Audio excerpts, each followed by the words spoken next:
31st night కి farm house book చేసుకుని friends తో ఎంజాయ్ చేయాలనుకుంటున్నారా? అయితే వెంటనే డోసే యాప్ ని డౌన్లోడ్ చేసుకుని బుక్ చేసుకోండి.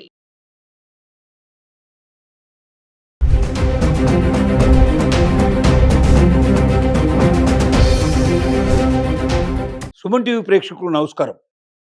నేను మీ అనలిస్ట్ మందరి కృష్ణారెడ్డిని. బంగారం షాక్ ఇస్తోంది, విపరీతంగా పెరుగుతోంది. వెండి బంగారంతో పోటీ పడుతోంది. 1979 తర్వాత ఈ అతిపెద్ద రికార్డు ఇదే అని చెప్పాలి. ఒక్క రోజులోనే ఇంత రేట్లు పెరగడం అనేది ఇంతవరకు ఈ మధ్యకాలంలో ఎప్పుడూ సంభవించలేదు. ఇలాగా 9,000 రూపాయలు సుమారుగా వెండి ఒక్క రోజునే పెరగడం అనేది రికార్డు చూపిస్తున్నటువంటి విషయాలు.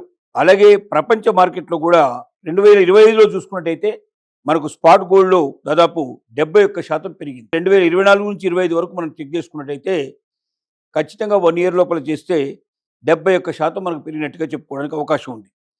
అలాగే 80% దాకా కూడా కొన్ని మంది దీని గురించి చెప్తున్నారు. గత క్రిస్మస్కి క్రిస్మస్ చూసినట్టయితే 80% డిఫరెన్స్ వచ్చిందని కొంతమంది దీంట్లో వాదన చేస్తున్నారు.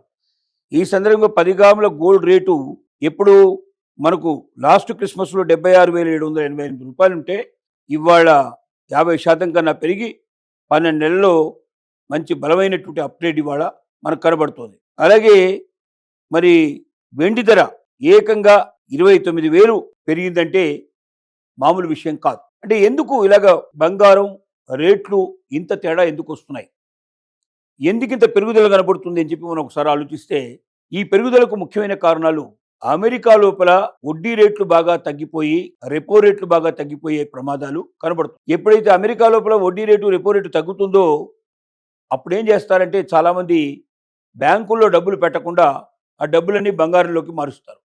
ఇక్కడ స్టాక్ మార్కెట్లు సరిగ్గా లేవు, ఫ్లక్చువేషన్ తిరుగుతున్నాయి. ఎప్పుడు పెరుగుతుందో ఎప్పుడు తగ్గిపోతుందో ఎప్పుడు డౌన్ అయిపోతుందో తెలియని పరిస్థితి ఏర్పడుతుంది. అదొక జూతంలాగా తయారైపోయింది. కాబట్టి చాలామంది స్టాక్ మార్కెట్ వైపు వెళ్లకుండా బ్యాంకులో దాచుకుంటే లాభం లేదనుకున్నప్పుడు బంగారం మీద పెట్టుబడి పెట్టేందుకు సిద్ధపడుతుంది. ఇలాగ బంగారం మీద పెట్టుబడి పెట్టడం ఒక మనుషులే కాదు, అంటే మామూలుగా వ్యక్తులే కాకుండా మరి దేశాలు కూడా బంగారాన్ని కొని పెట్టడానికి సిద్ధపడుతున్నాయి. ఇంతకుముందు డాలర్స్ దాచుకునేందుకు సిద్ధపడే వాళ్ళంతా కూడా ఇప్పుడు బంగారాన్ని దాచుకోవడానికి సిద్ధపడుతున్నారు. డాలర్ మీద ఆధారపడే ప్రయత్నం చేయడం లేదు. ఇంకా డాలర్ బాగా డౌన్ అయిపోతుంది. డాలర్ ఎప్పుడు క్షీణిస్తుందో తెలియకుండా ఉంది పరిస్థితి. ప్రపంచ దేశాలు ఆందోళన వ్యక్తం చేస్తున్నాయి. కాబట్టి ప్రపంచ దేశాలంతా వీలైనంత వరకు బంగారాన్ని దాచుకోవడానికి ప్రయత్నం చేస్తున్నాయి. ప్రపంచ దేశాలు బంగారాన్ని ఎంత దాచుకోవడానికి ప్రయత్నం చేస్తే అంత రేటు ఎక్కువ పెరిగేటువంటి ప్రమాదం కూడా ఉంది. ఇంకా భవిష్యత్తులో బాగా పెరుగుతుందని చెప్పి నిపుణులు తెలియజేస్తున్నారు.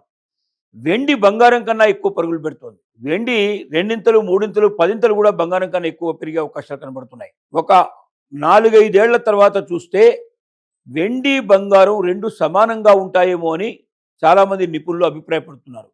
కారణం ఏమిటంటే బంగారాన్ని ఆభరణాల కోసం ఉపయోగిస్తున్నాం మనం. అక్కడక్కడ కాయిన్స్ తయారు చేయడానికి ఉపయోగిస్తుంటారు. కొన్ని చోట్ల ఔషధ పరిశ్రమల్లో చాలా తక్కువగా, ఎక్కడో చోట కొద్ది చోట్ల ఉపయోగిస్తున్నారు. కానీ వెండిని ఇవాళ ఎలక్ట్రానిక్ వాహనాల్లో ఉపయోగిస్తున్నారు.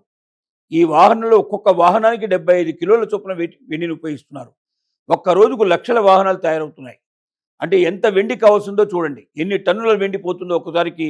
ఒక్కొక్క రోజు అంత పెద్ద ఎత్తున వెండి కావాల్సి ఉంది. పోనీ దీనికి ఎప్పటికప్పుడు గనుల్లోంచి తీసేసి ఎంత కావాలంటే అంత వెండిని మనం తీసుకునే అవకాశం ఉందా అని మార్కెట్లో చూస్తే మనకు అంత అవకాశాలు లేవు. వెండి కూడా లిమిటెడ్గానే దొరుకుతుంది. మరి వెండి లిమిటెడ్గా దొరికినప్పుడు, అన్లిమిటెడ్గా దాని యొక్క వాడకం ఉన్నప్పుడు, విపరీతమైన మార్కెట్లో డిమాండ్ ఏర్పడినప్పుడు తప్పనిసరిగా రేట్లు పెరుగుతాయి, ఇంకా పెరుగుతూ పోతాయి. కాబట్టి మనం సలహా ఇచ్చేది ఏమిటంటే పేదవారు, మధ్యతరగతి వారు, దిగువ మధ్యతరగతి వారు, మరి ఇలాంటి వారు ఎక్కువగా బంగారం మీద పెట్టుబడి పెట్టలేని వాళ్ళు, ఇవాళున్న పరిస్థితుల్లో బంగారం కొనుక్కొని దాచుకోలేని వాళ్ళు, బంగారాన్ని దాచుకుంటే బాగా 4 డబ్బులు పెరుగుతాయి, రేపు పొద్దున మనకు ఎక్కువగా బ్యాంకు వడ్డీ కన్నా డబ్బులు వస్తాయని ఆశించి బంగారంలో పెట్టుబడి పెట్టాలనుకున్న వాళ్ళంతా కూడా వెండి మీద పెట్టుబడి పెట్టండి. వెండి చాలా తక్కువ ధరలో దొరుకుతుంది, దాంతోపాటుగా చాలా ఎక్కువ రేటు పెరుగుతుంది. మీకు బంగారం మీద పెట్టిన పెట్టుబడి 1 సంవత్సరం తర్వాత చూసుకుంటే ఎంతైతే పెరుగుతుందో దానికన్నా 5 నుంచి 10 రెట్లు, ఒక్కోసారి 25 రెట్లు కూడా వెండి మీద పెట్టే పెట్టుబడి పెరిగే అవకాశం ఉంది. కాబట్టి విపరీతమైన డబ్బు సంపాదించే అవకాశం మీకు ఉంది. కానీ వెండిని మీరు దాచుకోదలుచుకున్నా, బంగారాన్ని మీరు దాచుకోదలుచుకున్నా ఆభరణాల రూపంలో దాచుకోకండి. ఆభరణాల రూపంలో దాచుకున్నట్టయితే ఏమవుతుందంటే దాంట్లో మజూరీ అంతా తీసేస్తారు. తర్వాత దాంట్లో పెట్టినటువంటి రాళ్ళు లాంటివన్నీ తీసేస్తారు. అవన్నీ తీసేసిన తర్వాత మీకు చాలా తక్కువ డబ్బులు వస్తాయి. దానికన్నా మీరు దాచుకోదలుచుకుంటే ప్యూర్గా కడ్డీల రూపంలో కానీ, నాణ్యాల రూపంలో కానీ, బిస్కెట్ల రూపంలో కానీ మీరు దాచుకున్నట్టయితే మీకు 100% మీరు పెట్టిన డబ్బులు మీకు రావడమే కాకుండా పెరిగిన అదనపు పెరుగుదల ఏదైతుందో అది కూడా మీ చేతికి వచ్చే అవకాశం ఉంది. కాబట్టి ప్రతి ఒక్క బంగారాన్ని దాచుకోవడం కోసం కొనుక్కునే వాళ్ళందరూ కూడా మెల్లమెల్లగా బంగారం నుంచి వెండికి షిఫ్ట్ అవ్వడం చాలా మంచిది. ఇంకోటి ఏమిటంటే మన రిజర్వ్ బ్యాంక్ ఆఫ్ ఇండియా ఈ మధ్యలోనే ఆర్డర్స్ పాస్ చేసింది. ఏమని? బంగారాన్ని మాత్రమే తాకట్టు పెట్టుకొని డబ్బులు ఇవ్వడం కాదు, వెండిని కూడా తాకట్టు పెట్టుకొని డబ్బులు ఇవ్వచ్చు అని చెప్పి. కాబట్టి వెండిని కూడా ఇప్పుడు మనం బంగారం తాకట్టు పెట్టుకున్నట్టుగానే వెండిని తాకట్టు పెట్టుకోవచ్చు, మనం డబ్బులు తీసుకోవచ్చు, మనం వాడుకోవడానికి అవకాశం ఉంది. కాబట్టి ఎక్కడైనా మనకు సమస్య వస్తే వెంటనే మనం అమ్మాల్సిన అవసరం లేకుండా తాకట్టు పెట్టి డబ్బులు తెచ్చుకొని మన ప్రయోజనాలు నెరవేర్చుకొని తర్వాత వాడిని విడిపించుకొని మళ్ళీ తిరిగి మనం మన దగ్గర పెట్టుకొని మనం ముందుకెళ్ళడానికి అవకాశం ఉంది. కాబట్టి బంగారం కన్నా వెండి ఎక్కువ పెరుగుతుంది. దాచుకొని డబ్బులు ఎక్కువ కావాలనుకునే వాళ్ళందరూ కూడా బంగారం నుంచి వెండికి షిఫ్ట్ అయితే మంచిదని మనం సూచన ఇస్తున్నాం.